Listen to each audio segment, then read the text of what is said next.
An alarm nobody sees is not an alarm. It is a future incident with a timestamp. Here is how oilfield alarm monitoring actually works when it works. Start with the brutal truth of alarm fatigue. A system that cries wolf 50 times a night trains every operator to ignore it. And then the 51st alarm is the tank spilling. The fix is engineering, not willpower. Deadbands stop a level hovering at the limit from firing 50 times. Delays stop a pressure blip from paging anyone. Priorities separate look today from wake up now. Every alarm needs a defined response. If you cannot say what a person should do when it fires, it should not page anyone.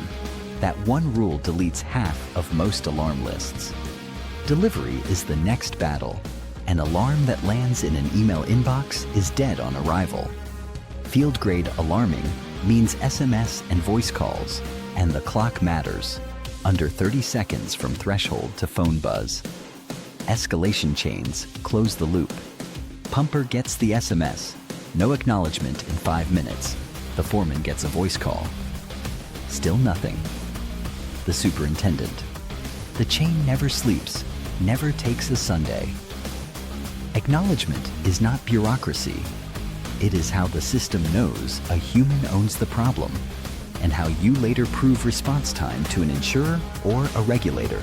Because everything is logged, fired, delivered, acknowledged, resolved. Timestamps on each. That record turns arguments into facts. And review the log monthly. The top 10 most frequent alarms are your tuning list. Every nuisance alarm you kill makes the real ones louder. On old systems, this rigor took an alarm management project. On modern cloud platforms, it is built in. Merobix ships sub-30-second SMS and voice, escalation chains, and full alarm history as the default, not an add-on. Alarms are the product, not a feature. The entire point of monitoring is what happens in the 90 seconds after something goes wrong. If this saved you a Google search, subscribe.